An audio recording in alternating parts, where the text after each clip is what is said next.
Coucou la communauté, j'espère que vous allez bien. Je vous retrouve, on est dimanche après-midi. Je ne sais pas à quel moment vous allez tomber sur la vidéo, ça se peut que ce soit aujourd'hui ou un autre jour, enfin peu importe, c'est intemporel. Donc journée tranquille pour moi, en ce dimanche après-midi, tranquille. On est encore en période d'hiver, il fait encore, c'est calme, il fait encore, comment dire, assez froid dehors, donc... en ce moment, moi, j'ai besoin de repos. Je ne sais pas pour vous, au niveau du moral, comment ça se passe pour vous. Je pense que, voilà, ça doit pas être facile. Parce que les énergies, si ça va pour vous, tant mieux. Mais je pense qu'au niveau collectif et global, on est tous un peu au ralenti, je pense. Les énergies nous ralentissent pas mal. Donc, on verra ce que ça va donner au printemps. Le temps que le printemps s'installe, les énergies du printemps s'installent. J'ai eu envie de, naturellement, en fait j'avais pris cet oracle dans les mains et puis finalement, en fait,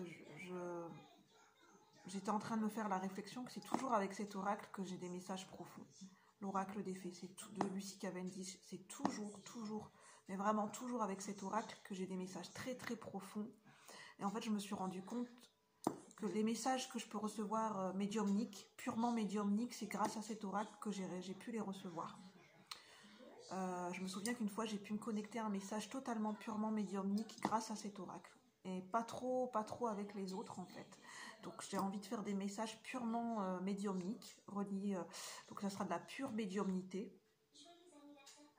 Donc, ça n'a... Je ne vais pas me laisser guider par par forcément ce que la carte signifie, par ce qui est noté dans le livret. D'ailleurs, je ne fonctionne jamais comme ça. Je ne fonctionne jamais avec le livret, mais c'est vraiment très très rare. C'est pour moi personnellement des fois que je vais lire dans le livret. Pas que les messages ne sont pas intéressants, c'est juste que je fonctionne avec mes ressentis.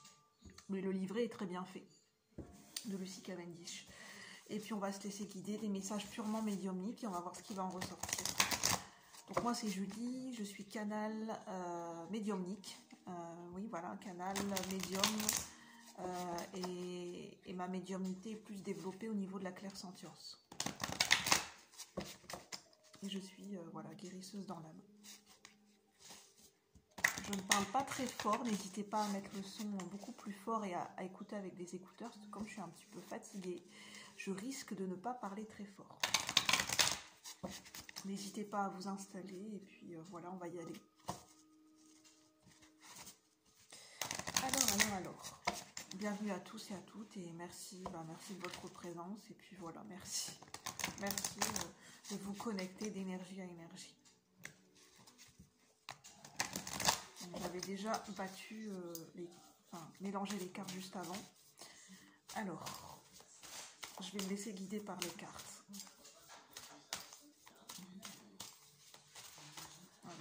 Je laisse les cartes parler. Quels sont les messages de l'oracle des fées? Qu'est-ce que l'oracle des fées a à nous transmettre? Quels sont les secrets et les mystères que l'oracle des fées a à nous transmettre ici et maintenant? Je vais voir au fur et à mesure. Quels sont les mystères que l'oracle des fées a à nous transmettre? Quels sont les mystères que l'oracle des fées a à nous transmettre? Je vais me laisser guider, hein. Je rentre en... Voilà, complètement, je me laisse guider. Alors,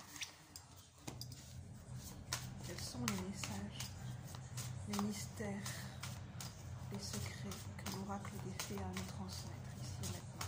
La transmission au travers de l'oracle des fées. Transmission au travers de l'oracle des fées. La transmission au travers de l'oracle des fées. Prenez uniquement ce qui résonne, hein, c'est général. Intemporel, donc voilà.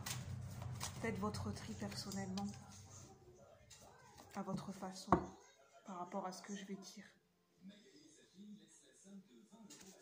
Alors, en dos de deck, on a cette carte à l'envers. Pour le coup, je vais lire les cartes endroit et envers. Dans cet oracle, on peut lire à l'endroit et à l'envers les cartes. Là, c'est le dos du paquet. La carte est à l'envers. Elle a été retournée. Alors, je vais prendre le temps de bien m'installer.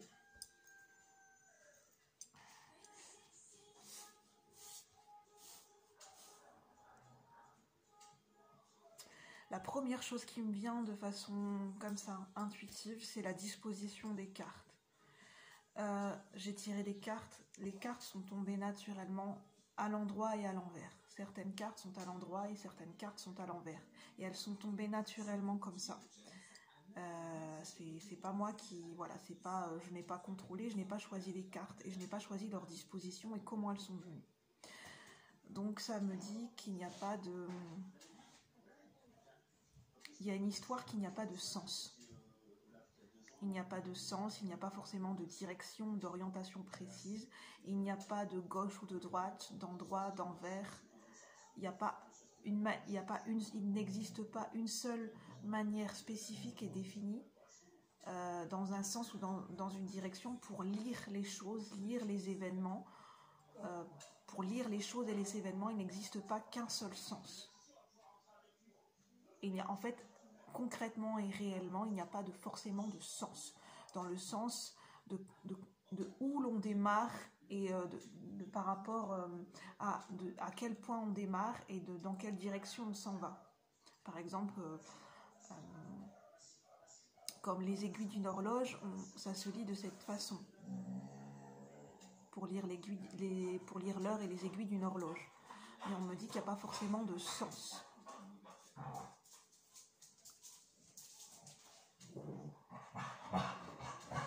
On peut prendre à partir, la seule chose qui existe, c'est le point de départ.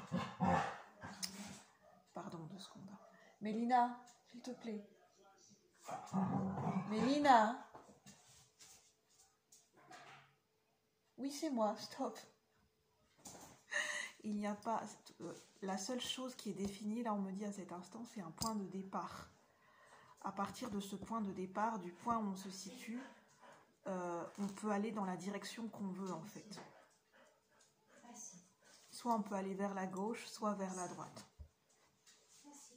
Peu importe si les choses, voilà, comme là, peu importe si les cartes sont à l'endroit ou à l'envers. Il n'y a pas de sens défini en fait. C'est pas gravé dans le marbre.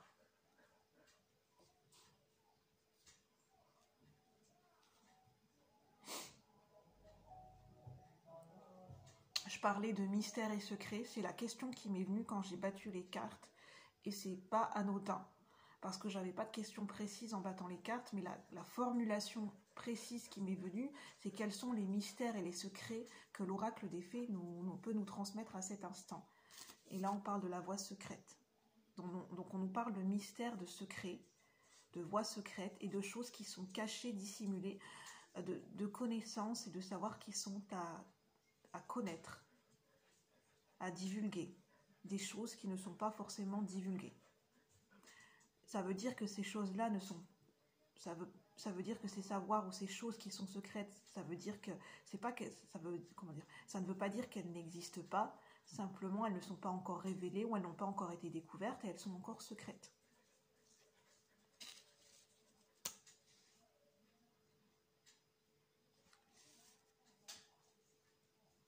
C'est que dans la vie, dans l'univers, il existe des mystères, des secrets.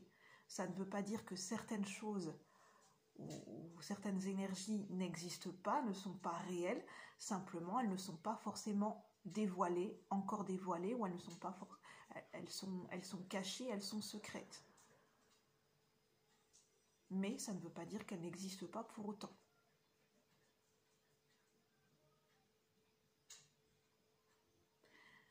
Ça peut être des choses, des secrets, des choses qui sont cachées à l'intérieur de nous-mêmes. Ça peut être des énergies qui ne sont pas dévoilées, mais qui sont enfouies, cachées à l'intérieur de nous-mêmes. Des choses qu'on n'a pas encore, des connaissances ou des découvertes à l'intérieur de nous-mêmes qui n'ont pas encore fait jour, qui n'ont pas encore fait sens pour nous. Mais ça veut pas dire, mais ces énergies ou ces émotions ou ces connaissances et savoirs sont bien à l'intérieur de nous, dans notre monde intérieur, dans notre propre... J'entends notre propre, nos propres savoirs internes, savoirs ancestraux et les savoirs et les connaissances liées à l'héritage de notre âme. elles sont bien à l'intérieur de nous-mêmes, simplement elles n'ont pas encore été réactivées, redécouvertes, elles sont encore en latence. Mais ça veut pas dire qu'elles ne sont pas qu'elles n'existent pas, qu'elles ne sont pas présentes, simplement elles sont encore en latence. C'est encore des choses qui sont secrètes, qui ne sont pas dévoilées, qui ne sont pas encore dévoilées, tout simplement.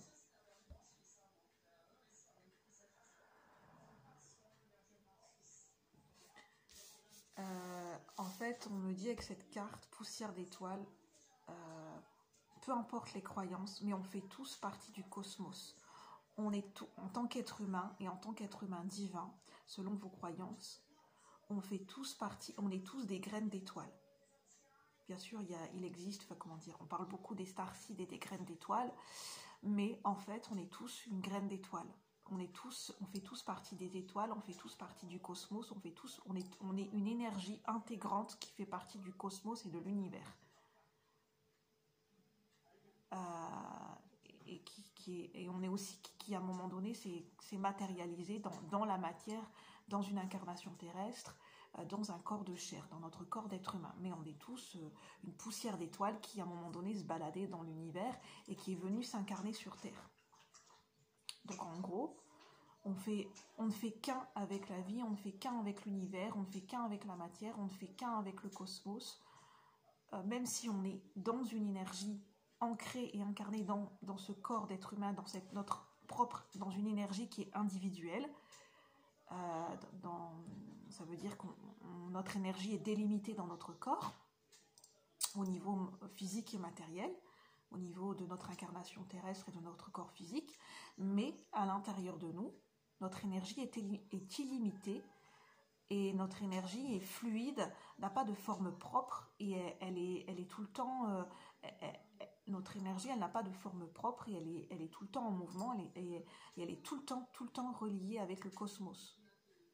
Bon, c'est très particulier ce que je dis, mais voilà, c'est ce qui me vient. En fait, on est toujours en communication, en interreliance avec les étoiles, les planètes. On parle des communications galactiques avec les énergies galactiques. Et donc, même les moments où on peut se sentir seul,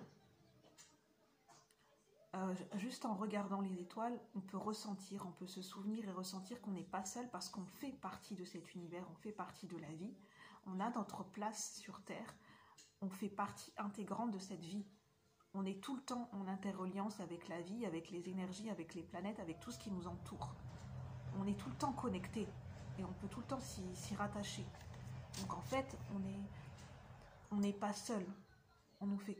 Enfin, comment dire ça, c'est l'illusion de la matière qui veut que l'on pense qu'on est tous séparés des uns et des autres et qu'on est seul. Qu'on est seul sur Terre, qu'on est seul avec nous-mêmes, mais en fait, concrètement, dans les énergies, il n'existe pas de séparation, on est tout le temps reliés les uns aux autres.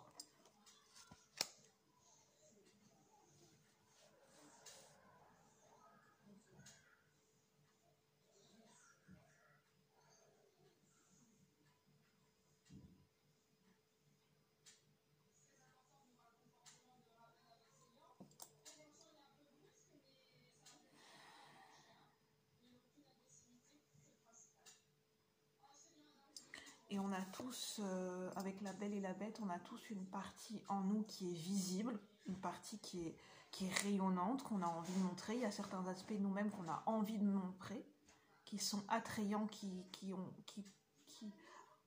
auxquels on pense que c'est agréable, des choses qui sont, comment dire, admises, comme des critères de beauté, que ce soit des critères de beauté physique ou des qualités internes.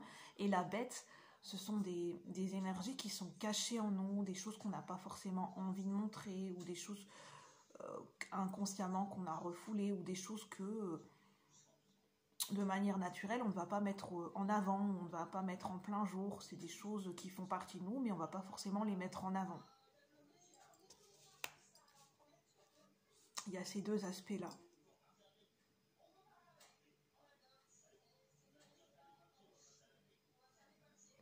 C'est-à-dire qu'il y a des énergies, des parties de nous qui sont cachées, qu'on ne va pas forcément mettre en pleine lumière, qu'on ne va pas forcément montrer, qu'on ne va pas forcément mettre en avant ou sur le devant de la scène, parce qu'on ne les a pas vraiment regardés en fait. On n'a pas été les regarder, les contempler, aller les découvrir, s'intéresser à ces parties de nous-mêmes, et on les a laissées dans l'ombre. C'est des parties de nous qu'on a laissées dans l'ombre et qui sont en arrière-plan, et c'est des parties de nous de ce fait qui sont cachées et secrètes, donc peut-être on n'a pas connaissance parce que c'est des choses qu'on n'a pas été habitué à mettre en avant. Et on a tendance à oublier dans le monde dans lequel on vit qu'on n'a pas une seule personnalité, on n'est pas figé, on n'a pas une seule personnalité, on n'est pas de telle ou telle façon, on a plusieurs parties de nous, on a plusieurs facettes de notre personnalité. On est multi-personnalité, c'est-à-dire que on a plusieurs personnalités en nous. Et comment dire, il y a ce côté folie qui m'apparaît en fait. Peut-être que des fois on a peur de montrer toutes ces palettes de couleurs en nous, toutes ces palettes de facettes en nous, par peur peut-être de passer pour un fou ou une folle entre guillemets, et de ne pas convenir à quelque chose. Parce qu'inconsciemment, dans l'inconscient collectif, c'est rattaché à une énergie de folie. Par exemple, on parle beaucoup de ce que de l'image qui est véhiculée autour de la folie, dans des époques peut-être plus reculées, dans tout ce qui se rattache à l'asile psychiatrique, enfin, bien sûr, je respecte. Mais tout ce qui peut être véhiculé autour d'images préconçues ou de ce qu'on a pu penser. Des images ou certaines choses qui ont été véhiculées.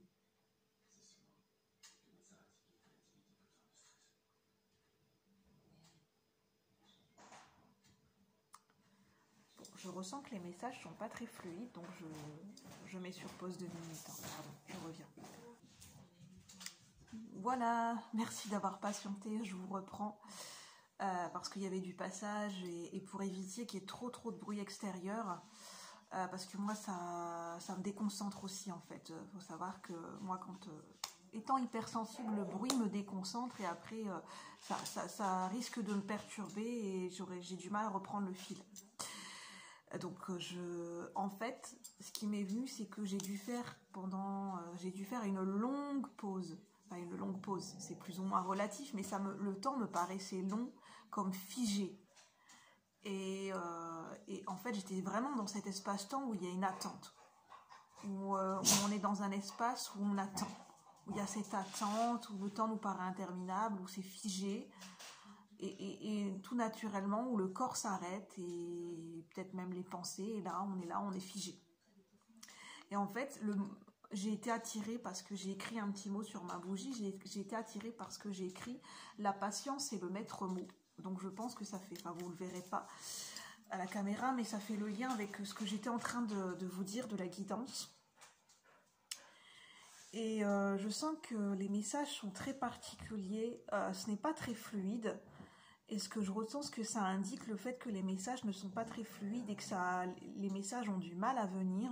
Pas qu'ils ont du mal à venir, mais on sent que c'est brumeux, en fait, ce que je ressens, c'est comme une énergie, comme si on va à la découverte de soi dans nos profondeurs.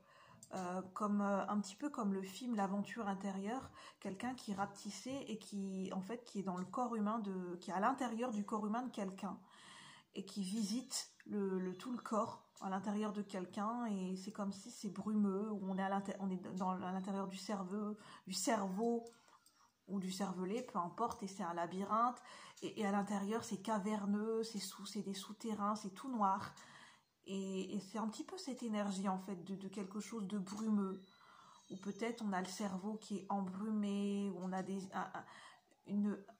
un fonctionnement psychique qui est embrumé. C'est pour ça que tout à l'heure je vous parlais de folie, comment dire, de tout ce qui se rapporte, de tout cet inconscient collectif, de toute cette image qu'on a pu calquer sur ce que c'est que la folie, la définition qu'on a donnée de quelqu'un qui est fou ou folle, de maladie mentale ou d'asile psychiatrique. À l'époque, comment dire, je ne sais plus, je ne sais pas si c'est dans les années 30, 20, 30, voire 40, 50, voire même avant, tout ce qui était, toutes les énergies, tout ce qui était considéré comme asile psychiatrique, c'était vraiment, comment dire, à cette époque-là, il n'y avait pas beaucoup de connaissances sur ce que c'était que la maladie mentale. Et quelqu'un voilà, qui avait des problèmes psychologiques, on pouvait vite le prendre pour quelqu'un de fou, de folle.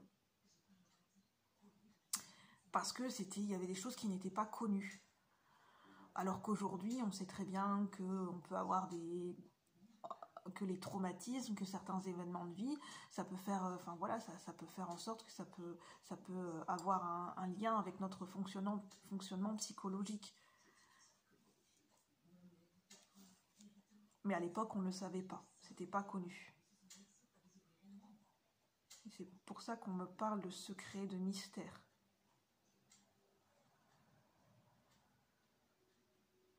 Peut-être des choses qui sont cachées en nous, des choses qu'on ne veut pas dévoiler parce que on aurait quelque part on aurait peur de les dévoiler parce que comme si on poserait, on aurait peur que les gens à l'extérieur posent une étiquette de fou, de folle. Quelque chose qu'on rattacherait à de la folie.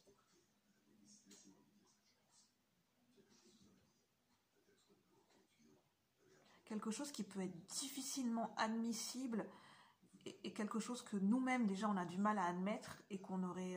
donc de ce fait-là, on a du mal à admettre, donc on a du mal, forcément, si on a du mal à l'admettre, on va avoir du mal à le mettre au grand jour, à dévoiler au grand jour. Et je sens que pour aller à la découverte de ces énergies, de ces choses qui sont cachées en nous, ça demande tout un cheminement et c'est un chemin qui est sinueux, qui peut être brumeux, qui peut être caché. Le chemin n'est pas direct, le chemin n'est pas forcément tracé. C'est quelque chose de... Parce il peut y avoir cette notion de non-dit, de tabou, à l'intérieur de nous, des choses qui ont été véhiculées, des choses qui n'ont pas été dites, des tabous. Des choses où il y a des interdits, des tabous, des choses auxquelles on ne s'autorise pas. Donc forcément, c'est difficile d'aller à la rencontre de ces énergies ou des émotions, des choses qui font partie de notre personnalité ou des choses sur lesquelles on s'est construite. Ça va être difficile, c'est difficile d'aller à leur rencontre et de les admettre ou de les assumer ou de les reconnaître.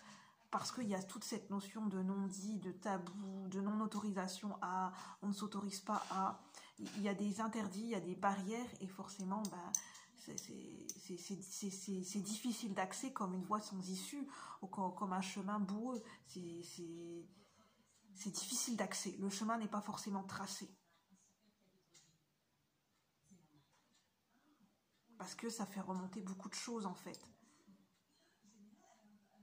Il y a le fait, oui, de ne pas s'autoriser à. Et on sait très bien que tout ce qui touche à des non-dits, à des tabous, une fois quand il y a cette énergie de tabou, forcément, c'est des choses auxquelles on ne s'autorise pas, ou on s'interdit d'eux. Donc forcément, c'est des choses auxquelles, avec ces tabous, on n'a pas accès, ou c'est difficile d'accès. Donc de ce fait-là, c'est caché parce que... Et c'est pas quelque chose, on a l'impression que ça n'existe pas parce que il y a cette non-reconnaissance. C'est quelque chose qui n'a pas été reconnu, qui n'a pas été assumé à un moment donné. Parce qu'à un moment donné, on n'a peut-être pas pu, selon notre cheminement. Excusez-moi, je remets sur pause 2 minutes. Je vous reprends, merci. Je vous reprends, mais comme je vous ai déjà expliqué, il n'y a pas de hasard. S'il y a beaucoup d'interruptions, c'est que ça fait partie de la guidance, ça fait partie des énergies, et c'est que chaque élément de l'extérieur, c'est toujours à prendre en compte, et ça vient colorer en fait la teinte de l'énergie et du tirage. Ça vient apporter quelque chose. Ça fait partie de la guidance en elle-même en fait. Et je vous parlais dans une vidéo précédente qu'en ce moment, il y a beaucoup d'énergie d'interférence. Je vous parlais de choses qui sont sinueuses, d'un chemin qui est sinueux, qui n'est pas forcément direct, ou peut-être il y a des interférences, il y a des moments de pause, il y a des moments c'est difficile d'accès, c'est comment dire, on sent que c'est intérieurement c'est difficile d'avancer, c'est difficile d'y avoir accès, oui, c'est le mot qui me vient, c'est pas forcément, c'est difficile d'accès, c'est difficile peut-être intérieurement, c'est au niveau émotionnel, c'est difficile, c'est ça, comment dire, il y a des choses qui peuvent être cristallisées, qui peuvent être bloquées à certains endroits au niveau des chakras, des émotions cristallisées, comment dire, des souvenirs, des énergies, des sensations, des choses qui ont été cristallisées depuis très très longtemps en nous, qui sont ancrées et c'est pas forcément donc c'est pas forcément évident.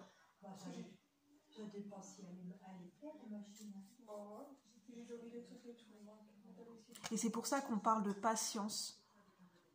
Parce que c'est un cheminement qui est long pour aller sur un terrain inconnu à la rencontre de soi, à la rencontre de la connaissance de soi-même, des choses, des tabous, des choses qui sont difficiles à soulever par rapport à nous. Ça demande du temps. Et c'est un processus qui peut être difficile et douloureux, forcément. Pas forcément, mais ça peut l'être. Ça dépend des personnes. Mais en général, quand c'est des choses qui viennent chercher en profondeur, ça peut l'être. Donc on nous parle de ce fait-là de lâcher prise, détachement, pour un dépassement de soi. Par rapport à des choses qu'on s'était imaginées, qui sont peut-être des illusions avec conte de fées.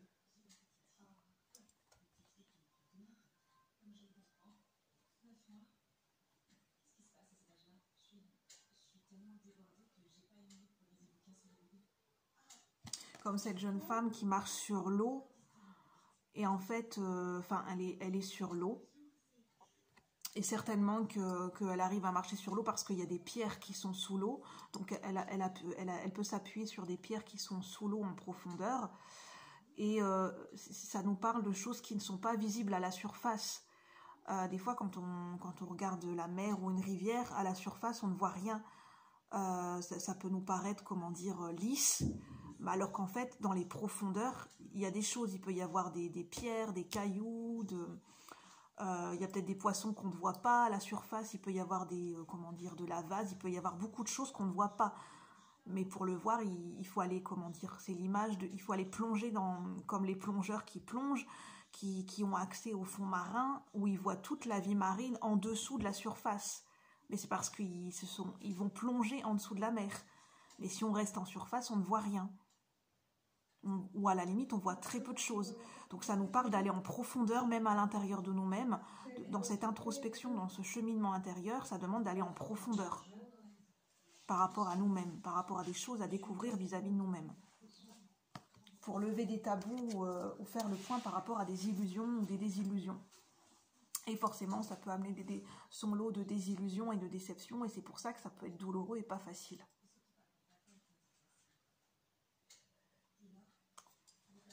Et on nous parle de cette notion d'amour inconditionnel, de cette énergie qui est très très importante et qui est essentielle pour tout cheminement intérieur, pour tout cheminement de guérison, pour aller à la rencontre de soi-même par rapport à des choses qui vont forcément soulever des choses qui sont difficiles. Le soutien, le pilier, c'est vraiment cette énergie qui n'est pas facile à favoriser, mais d'amour inconditionnel. D'amour inconditionnel et de compassion pour soi, pour son propre cheminement. Et par rapport à où est-ce qu'on en est. Je vais demander s'il n'y a pas une synthèse.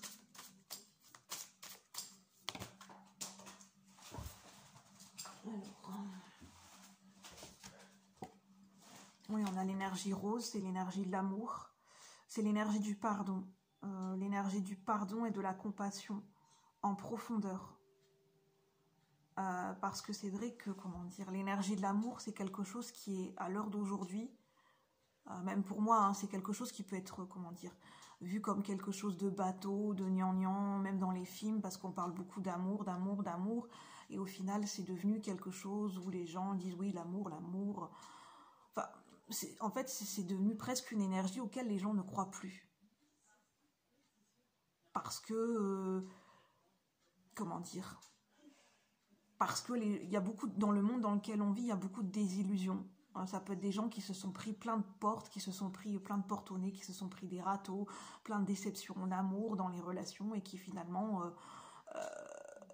finalement, en fait, c'est une forme de protection inconsciente, un mécanisme de défense, de se dire, bah, finalement, l'amour, ça n'existe pas, je n'y crois plus, parce que de toute façon, vu ce que j'ai expérimenté, ça ne peut pas exister. Et en fait, et même si quelqu'un d'autre va le vivre et va lui dire, mais si, c'est possible, ça existe, intérieurement, la personne, ça va faire remonter une colère, parce que elle, c'est pas ce qu'elle aura expérimenté, donc ça peut faire éventuellement, ça peut amener à de la jalousie ou de la colère, de se dire bah, pourquoi l'autre y arrive et pas moi en fait, pourquoi l'autre a accès à ce bonheur et pas moi. Et en fait, la protection de cette personne à un moment donné, ça va être de dire bah non en fait t'as tort, ça n'existe pas, c'est pas vrai, tu mens, ou enfin, en fait c'est ce qui me vient, c'est à un moment donné, c'est une forme de protection, de se mettre une barrière et de se dire non, bah, de toute façon, ça n'existe pas. L'amour, c'est un conte de fées, c'est pour les enfants, mais c'est pas pour les adultes. C'est des histoires qu'on se raconte, mais alors que, en fait, c'est l'amour inconditionnel, c'est pas forcément ce qu'on voit dans les films. C'est parce qu'en fait, on s'est fait une vision de l'amour par rapport à ce qu'on voit des fois dans les films quand on est enfant ou adolescent. Mais l'amour, c'est une énergie qui est plus, comment dire, qui est à la fois... L'amour, c'est une énergie naturelle, en fait. C'est simplement que des fois, c'est l'être humain qui rend les choses compliquées par lui-même, en fait. Qui veut... Là où les choses pourraient être simples, c'est l'être humain, de par son vécu, enfin, c'est inconscient, et puis c'est naturel. Enfin, comment dire, c'est naturel, ça peut se comprendre, c'est des mécanismes de défense, des choses qui ont été instaurées qui font qu'à un moment donné, en fait, sans s'en rendre compte, inconsciemment, on rend les choses compliquées. C'est nous qui rendons les choses compliquées, alors qu'à la base, les choses peuvent être bien plus simples. Même si, voilà, dans la vie, il y a des hauts et des bas, mais en fait, on me dit c'est un fait. C'est quelque chose que l'être humain n'a pas conscience ou a oublié. Et en fait, c'est cette énergie aussi de l'enfant de la lune à recontacter, cette énergie d'innocence, de remettre du merveilleux, de remettre de l'innocence. L'innocence, les gens ont tendance à confondre innocence et naïveté. Être innocent, s'émerveiller de la vie et de ce qu'il y a autour, ça ne veut pas dire être naïf pour autant. Être amoureux de la vie ou être dans cette énergie d'amour, de vouloir, comment dire, les gens qui sont dans leurs premiers amours, ou même, comment dire, même une personne adulte qui a un certain âge, même si elle a déjà connu plein de déceptions en amour, ou elle a été mariée, je ne sais pas moi combien de fois, ou elle a déjà été divorcée, elle peut très bien, comment dire, ça veut pas dire qu'elle sera plus jamais amoureuse, qu'elle peut pas avoir de coup de foudre, qu'elle vivra pas un amour comme quand elle avait 15 ans, comme les premiers amours, c'est encore possible, on dit. Et c'est sur cela que je vais terminer. Ça sera la synthèse de cette guidance, et puis je vous laisse prendre uniquement ce qui résonne, et je vous dis à bientôt la communauté. Merci, bye bye.